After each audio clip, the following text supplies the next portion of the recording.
thank you for meeting us today for the alien season. The audit, I'm Kyle and I'm the engagement partner. Okay. The audit's been going smoothly so far. We really enjoyed working with your staff and management. They've been really cooperative with any issues. I'll start off by giving you the agendas for the meeting. And attached to exhibits that go kind of give more information about each topic of the agenda. And I'd like to get right into it, start off with Ryan about the acquisition of Bala. Okay, again, I'm Ryan. I'm the senior of the team. So according to PCAOB accounting standard number 5, the audit scope should include entities that are obtained on or before the date of management assessment. So since your company just finished the acquisition of Bala, our audit scope will have to be increased. There are two main reasons I would like to share with you about why the audit of acquisition is a big issue for us. First, it is often difficult to obtain objective evidence on the proper valuation of physical assets and long-term liabilities, such as warranty. And in your case, Fox mainly focuses on cat and dog food. However, Bala also manufactures toys. So I would think warranty might be a new issue after the acquisition. And the second challenging part for us is goodwill, which is often overestimated during the acquisition. Goodwill may represent a number of things such as a superior marketing distribution, unique technology, or some special skills of the management. So we will pay special attention on these factors and determine how long the competitive advantage will be obtained. And I'll briefly discuss what kind of service we will provide according to the above issue. So just to make sure I understand. Yeah. I think what I'm hearing is these are, let me know if you're hearing the same thing. So primarily due to warranty exposure and goodwill, Yes. is why you think the audit fee and level of effort would go. That's two special issues, and we Okay. also have some extra work that we will do for all acquisitions. Okay. So usually after 6 months of acquisition, we'll interview the key players of the acquisition and review the integration timeline and process, define areas left to be integrated. And after 12 months of the acquisition, we'll focus on the value realization part, and we'll perform a gap analysis of what has or has not been realized. Also determine what human capital has been lost and what information has been given to key stakeholders. So that's the above is just a brief introduction of the procedures we're going to apply. So you wouldn't look into the valuation of the intangibles up front, you would wait the full year before you do the analysis? Is that what you're saying? Sorry, could you? So the valuation of intangible assets, Yeah. what's your firm's process as to looking at the fair value? Will you look at it up front, or would you, maybe I misunderstood what you're saying, Oh. It sounded like you were going to wait the full 12 months to... No, we'll have the pre-acquisition risk assess, and also after the acquisition, we'll use the pre-acquisition risk assess to examine the after acquisition results. So it's kind of a comparison between these two. What kind of resources do you use to corroborate the fair value of those intangibles? We'll have to have our people going to the warehouses to check out the inventories, and also we'll have expertise to do more specific details, background information about the liabilities such as warranty or pensions. Because we've not gone through an acquisition this size before, and so valuation is new territory for us, and so we're just kind of curious as to, is there anything you all can do to assist us through that process, or not really? We'll talk more details about this issue deeply, maybe during the next regular meeting, if that's okay with you. Okay. Yeah. Hi, I'm Christian Gunther. I'm the senior manager. Apologize if my voice is in and out today. I'm having a little bit of problems with it. We went over your email for the audit committee, and we had your exhibit and went over who was involved in it. And we noticed that there could be a complication or two arising from some of the regulations. And the first one we wanted to go over was kind of independence. Sarbanes-Oxley is currently governing this body, and what it says is that someone as a audit committee member must also be a board member At the same time, they cannot be working in the company. So, Didn't know that. Yeah. yeah, so as we were reviewing it, we have a few possible suggestions that we might want to go over that you guys can So what does address. that mean specifically? You said someone that's an audit committee member can't be a board member? No, they must be a board They member. must be. They must be a board member, but at the same time, they cannot have an executive position within the company. Okay. So there's a problem then with me? There's a possible issue with you being on the audit committee, which is, when we reviewed your email, you said it's a possible interim position, because we know you guys are having high turnover. Yeah.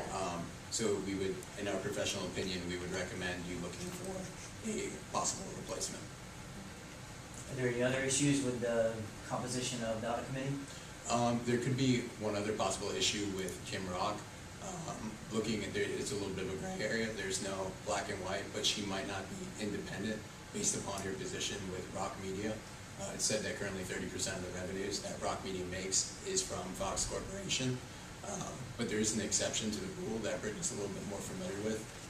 So it could give you time to think about whether you'd like her to stay on the committee or not, and I'll let her go into that. I just wanted to mention, I know you're in a growing time and there's some interim positions on the audit committee, so there is an exception that can allow someone to serve temporarily. It's a maximum of 2 years. There are requirements on this as well. You still cannot be an officer of the company, employee, or a family member to an officer or an employee of the company. So unfortunately, you may still be in a little of an issue being on the audit committee. This has to be in exceptional and limited circumstances, and it has to be in the best interest of the company and the shareholders. So you have to be doing this for a reason that you feel like this person is serving well, but and you need to find time to find someone that's equally as qualified to be on your audit committee. You do have to disclose this in your proxy statements and explain the relationship and the reasons why you decided to keep them on your audit committee. There's no issue with me serving on the audit committee? Christian will actually cover that. No, there's no issue with you serving on the audit committee. Good. If everyone likes you there, you're good. All right. But there's a problem with me though. Potentially then, that we should only be temporary. Yes, and so, we understand that, you're trying to find replacements in the time being. We just want to recommend that there's certain issues that you have to think about going forward that we would have concerns with the audit committee. And we briefly just wanted to go over, there's another disclosure about having a financial expert. Basically what Sarbanes says is that you don't have to have a financial expert, but in our opinion, it's better to have a financial expert. It looks a lot better, because if you don't, you have to disclose it in the statements. So Sarbanes says you don't have to have a financial expert, you said? You don't have to have one, but we would recommend that you do have a financial expert.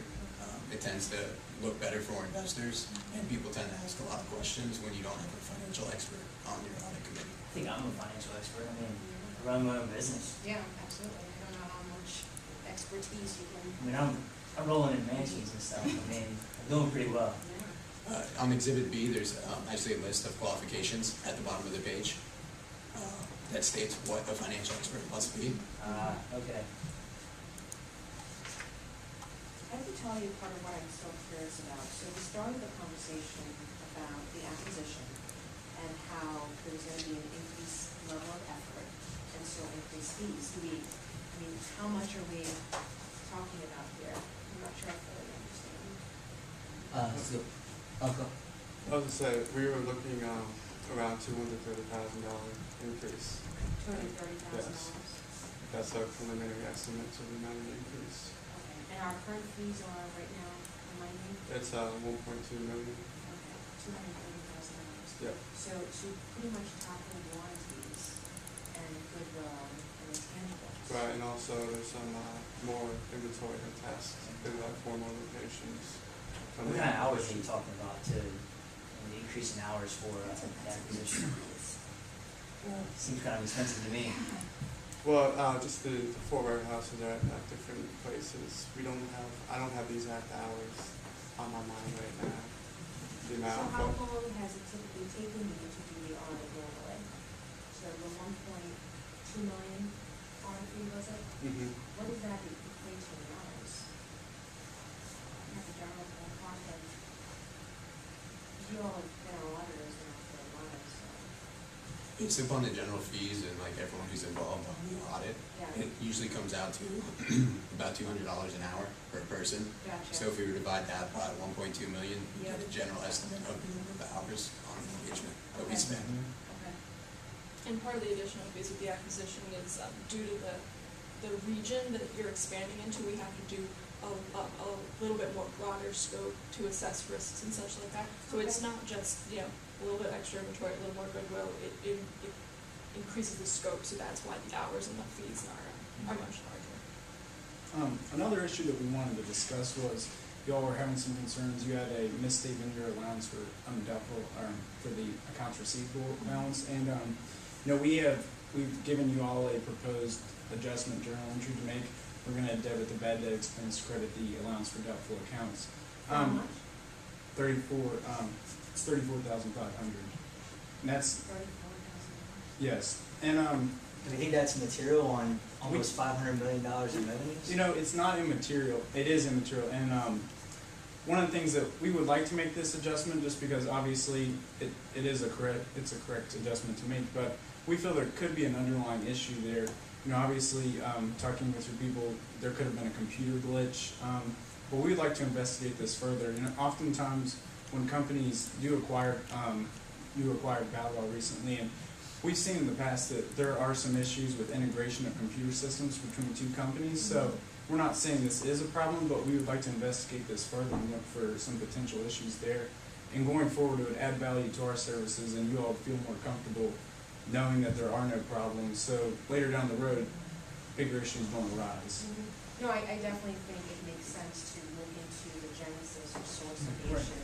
But $34,000, these are, I mean, that's. It's definitely immaterial, and I think, you know, that we're doing our job here, we're looking into issues, and we did find this misstatement, so